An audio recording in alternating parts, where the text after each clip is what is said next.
Hello and welcome to the Recruit Rockstars podcast, where we focus on the people part of your VC and PE portfolio company. I'm Jeff Hyman, your host, and every Tuesday and Thursday, I interview a world-class expert on talent and recruiting so that you can build a company filled with rock stars. And as always, I've bagged the elephant with a phenomenal guest who's going to talk about how he successfully has scaled not one, not two, but now three successful businesses, technology-related businesses.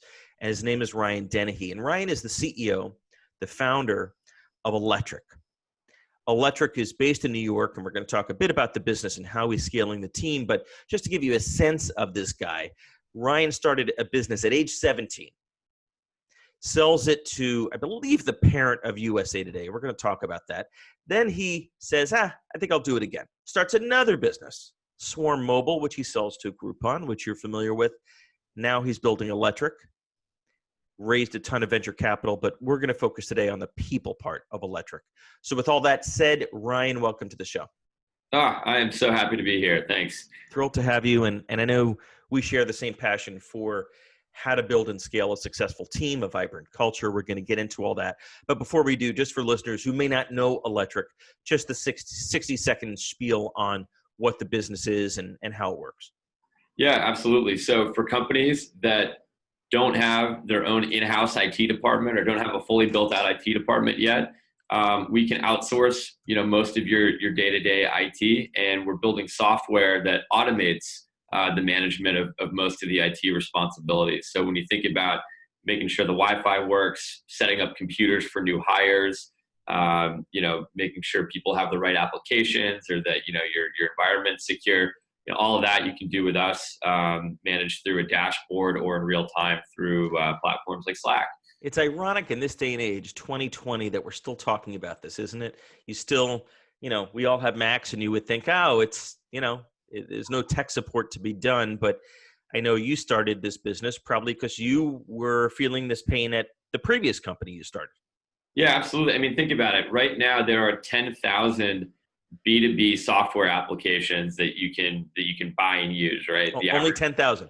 Only 10,000 that I believe are like commercially viable, right? Yeah.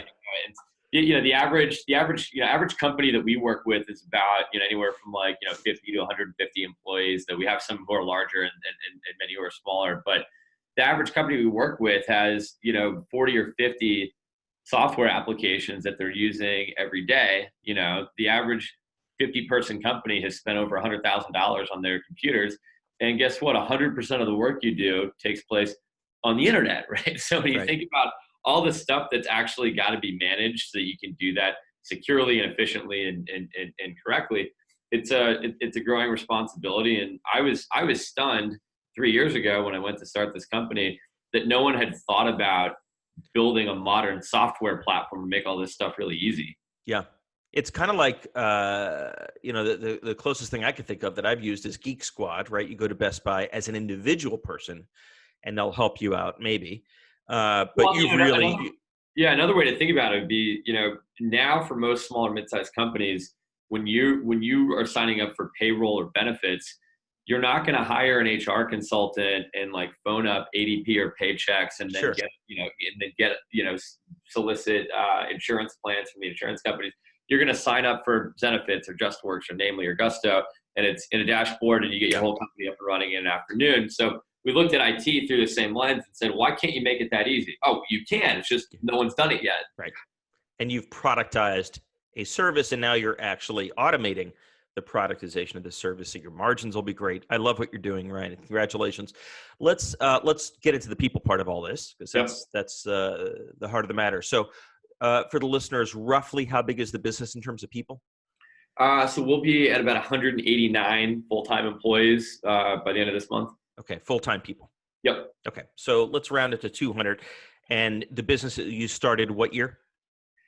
So we started the business exactly 3 years ago today. So this time, right here, heading into the holidays in 2016, we have 4 employees. Yeah. So you went 4 to 40 to now 200 on your way to 500, I'm sure. Mm-hmm. This is a distributed labor model, people all over the country. Is it really focused on New York? No, I mean, the vast majority of the team today is here in New York. I'm sure later in this podcast, we'll talk about kind of distributed teams and things like that. We're doing more stuff outside of New York now, but right now, the vast majority of these folks are right here in Soho in our building. So you got developers, you got sales, you got marketing, you got the whole enchilada, I'm sure. Yep. So Ryan, I have to ask this, for starters, how did you learn how to build a culture and recruit top performers? I assume you didn't study this stuff in school. So did you have a mentor? Was it School of Hard Knocks? Where did you kind of figure this out? School of Hard Knocks would be an apt way to put it. So I think that one of the reasons I've been so obsessed with just continuing to build companies is I was really bad at almost every aspect of company building when my co-founder and I built our first company. But we were just good enough at just enough things that we were able to eke out a moderately successful exit. Then the second one rolled around, and we were still really bad at most things, but we were bad at less things. Yep. You sucked less. Yeah, we sucked less for sure. And I think I figured out, I wouldn't say figured it out, but I definitely honed a bit more of the culture side of things, mostly out of necessity in my last company. But I'll be totally honest, I did not know how to recruit, did not really know how to hire, didn't really even know where to begin. My last company, we were about 35 or 40 employees when we were acquired by Groupon, and it was we hadn't actually built out a real executive team or management team. And so it wasn't until I started Electric and started it as a sole founder and my first time as CEO, where the brunt of all of this stuff was entirely on my shoulders. Yep. And particularly not launching it with some big leadership team who I'd worked with for the last 10 years, or I launched it with some folks who I really trusted, but for the most part, it was entirely on me to figure out how to recruit A players and A talent, and I'll be also being fully transparent here. I would say in the first 18 months of this business, I really, really, really struggled with that. And so, what did you struggle? Be specific for the listeners. What did you struggle with? Was it finding candidates? Was it figuring out how to assess them? Was it landing them because who the hell's Electric? I never heard of it. What was the biggest issue? I would say all of those things were definitely a challenge, but looking back on it, the single biggest mistake that I made in the first year and a half of this business was not acknowledging and truly believing that the quality and caliber of people that I hire is going to directly influence the quality of business that I build, right? And so most of the unnecessary stress that I felt in the early days of the business, most of the fundamental business problems that we've since had to correct, all of those things were a direct result of not hiring the right people soon enough. So all your business problems were effectively recruiting problems. Well, yeah. I mean, this is not like the most insightful thing, because people hear this all the time, but like most business problems are people problems, right? And most people problems, I really believe, stem from a failure of leadership. And so I'm not above myself to say, hey,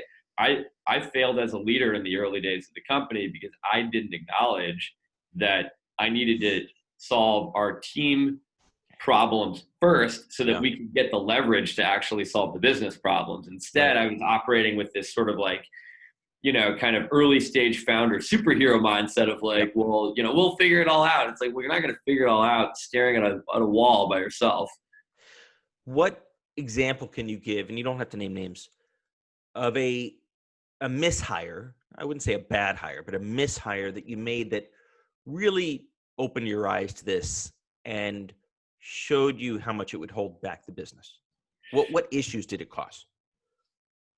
Yeah, well, I mean, I can think of a handful of mishires in the early days of the business, and I mean the issues are so fundamental because in the early days of a company, let's take sales for example. We've actually always done pretty well on sales, so that hasn't been a problem. But let's say a lot of early stage startups have a distribution problem. They don't have a product issue. They get their product to market just fine. They just can't sell it. Yep. Well, the issue is that your early sales hire and early sales strategy, almost all of the conviction people are going to have in your business is tied to growth in the early days. And so all of that growth often is tied up in your early sales hire. Now, we've been really lucky. We've had a string of really good go-to-market hires, but had I made those hires poorly, people just would have thought we had a bad business. Yeah. Right. When you see a business that's not growing, when you see a business that's not growing, your gut reaction isn't going to be,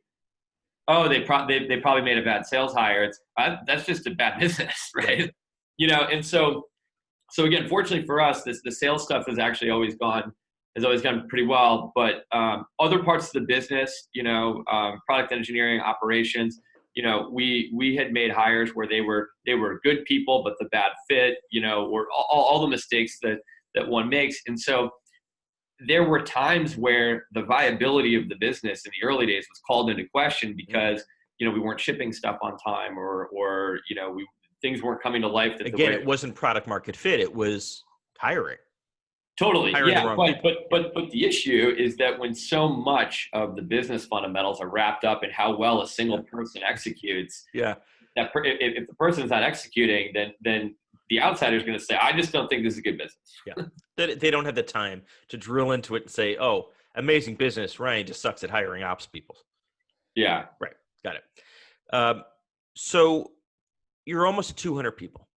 I'm guessing by the time we air this episode, we may be past 200 people. I'm sure we'll have hired somebody by the time we finish this interview. Where do you think it clicked for you? At what number of employees roughly did you change your process? And then I'd love to talk about what the change was. Yeah. That maybe didn't get rid of mishires because no one is perfect, but dramatically reduced it. So I'll tell you when it should have occurred, and then I'll tell you when it actually occurred. And I appreciate your candor. Yeah. So when it should have occurred was the second we closed our Series A, if not a little bit before. So how many people were you at then? Probably 25 or 30, right?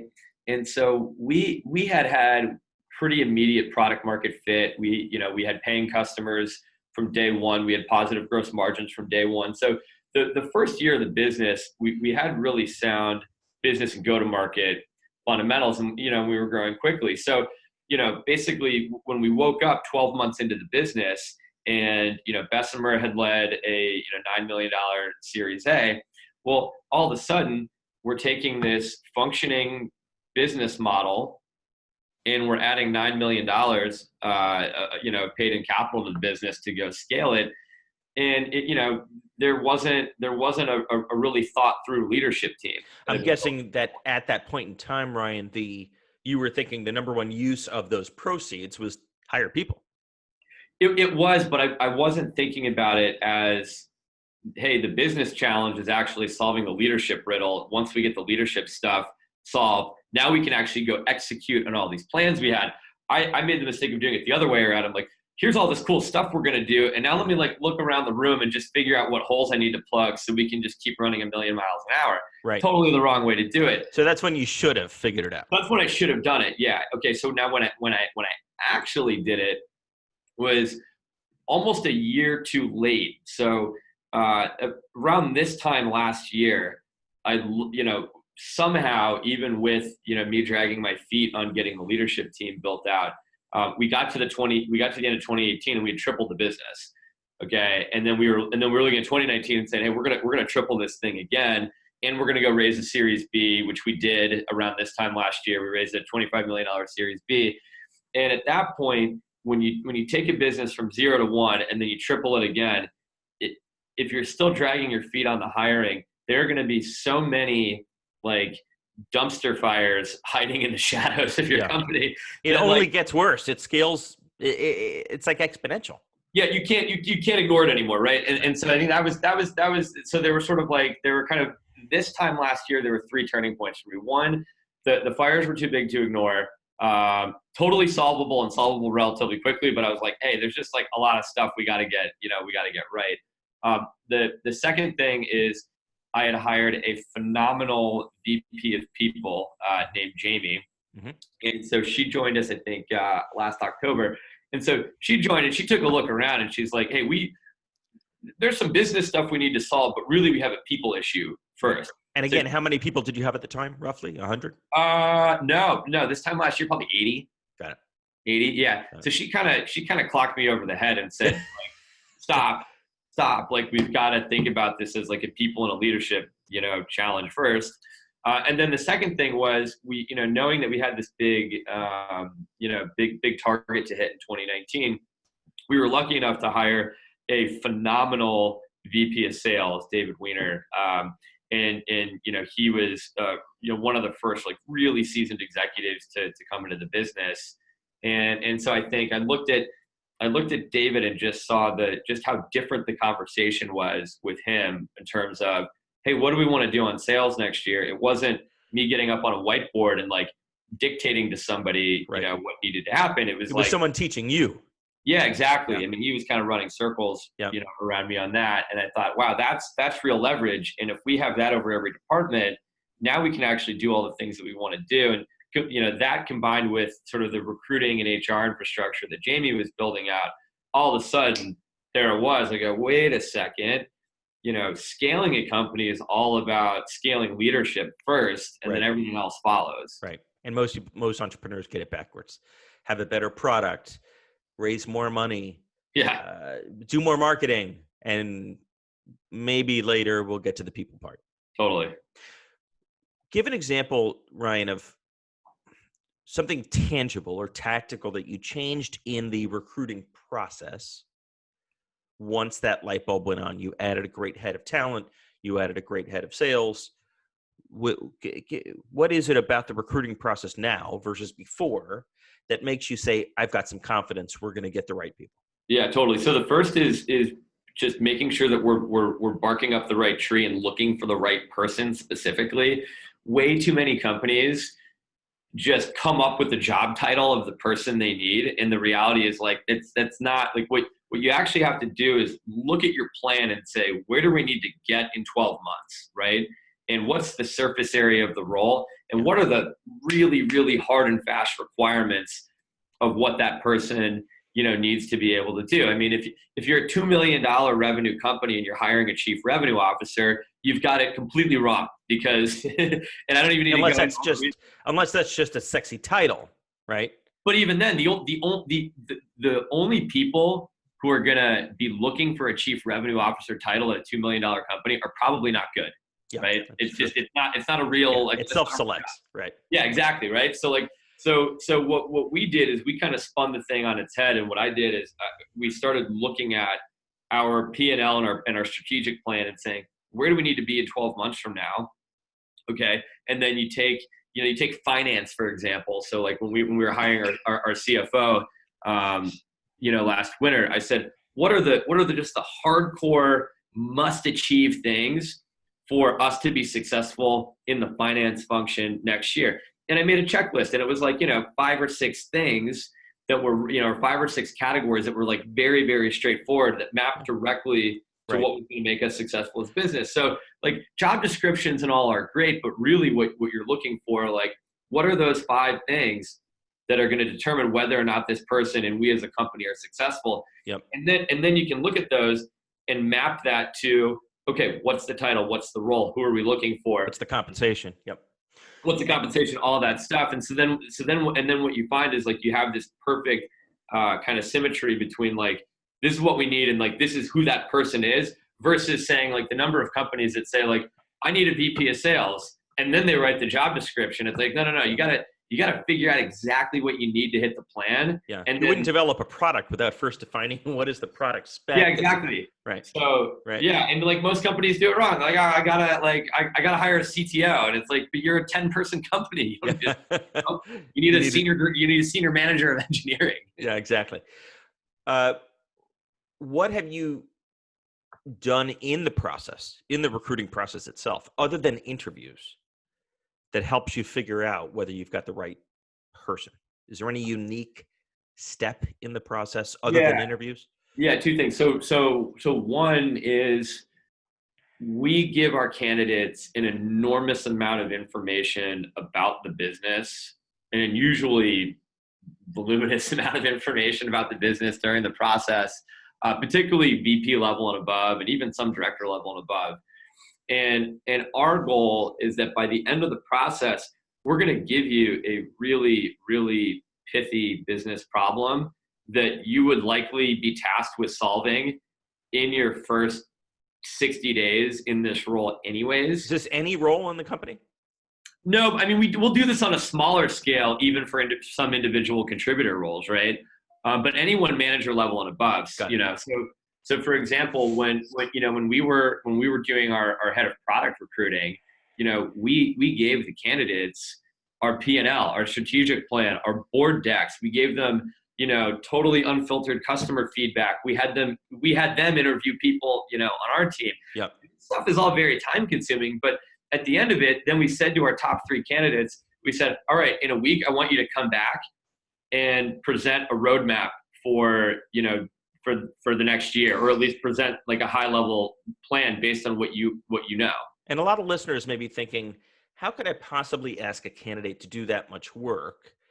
And your answer is?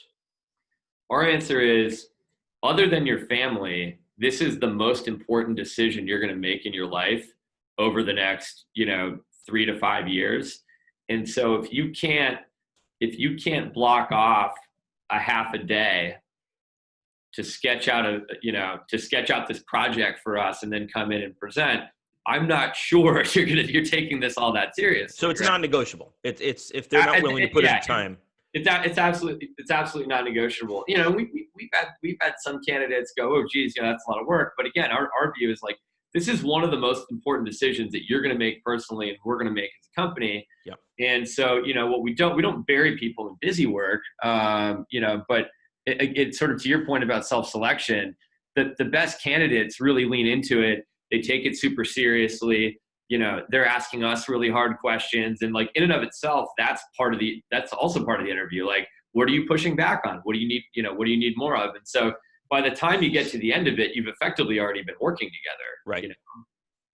So that's, and it's crazy. I mean, I would say 60 to 80% of candidates that absolutely nail the interview wash out at that process. I got to pause you. 60 to 80%. 2 out of 3 candidates that crush the interview bomb the test drive. Yeah. Because they could tell you about how to do it, but when it came time to actually do it, they couldn't do it. 100%. I mean, think about it. A lot, again, particularly with more seasoned folks, who've been in the game for a decade or two, who've worked at a lot of jobs, who are really good communicators, who really know how to kind of promote themselves, who are really talkers, good at managing up and, stuff like that. Yeah. Of course, they're going to do great in the interview, right? And of course, they've got a great resume. But the reality is there are a lot fewer people who are actually good at their jobs compared to people who look like they're good at their jobs. So you don't just assume because someone crushed it at Google that they're going to come into electric and do the same. No, and in fact, I mean, like we frequently wouldn't interview someone from Google. One of our non-negotiables is stage fit. If you haven't, as a manager or an executive, if you haven't been successful at a company of roughly our size in a leadership position, I'm not going to take the chance on hiring you because it's unlikely that you're going to learn how to be successful at a small company, in your first go around. We would like to see you figure that out somewhere else before coming here. So when and why did you implement that non-negotiable? Did you make a mistake of hiring a big company person and they came in and flailed, or were you that person one day? What was it? Yeah, I fortunate. So the stage fit piece, the reason that's generally, non-negotiable for us, but, for managers is I have a lot of friends who are founders and CEOs of successful companies. And what I observed over the years is the number one reason why people tended to fume out is because of the asymmetry on stage fit. So you've hired this really seasoned person, but the smallest company they've ever worked at is 600-700 employees. They're literally not going to know how to get stuff done. Right, because they had a whole infrastructure to do it. You're not saying they can't do it or make the change. You're just saying, Ryan, I don't want to be the guinea pig and find out. Let them go find out someplace else, then we'll take them. Totally. I mean, categorically, it is, if you look at the success rate of managers and executives that are hired into, call it sub 200-300 employee companies, of executives that had only have big company experience, the success rate is so low. I mean, you can't, no matter how much you love a candidate, you can't argue with the facts. It's a completely different skill set operating in an environment like this. So yeah, we just, more power to those folks. We just can't take the risk. Yeah, you don't have the time and the patience. Well, Ryan, I have learned a ton. I know our listeners have learned a ton. I really appreciate your candor and your honesty that you did mess some things up, and now you've clearly got your shit together. This thing is on fire. How can people learn more about Electric or get in touch? Yeah, website is just electric.ai. So go there. You can check us out at Electric AI on LinkedIn, as well as on Twitter. So really, anywhere where you go on the internet, just look for electric.ai and get in touch. Great, Ryan. Thank you so much. All right, thanks a lot.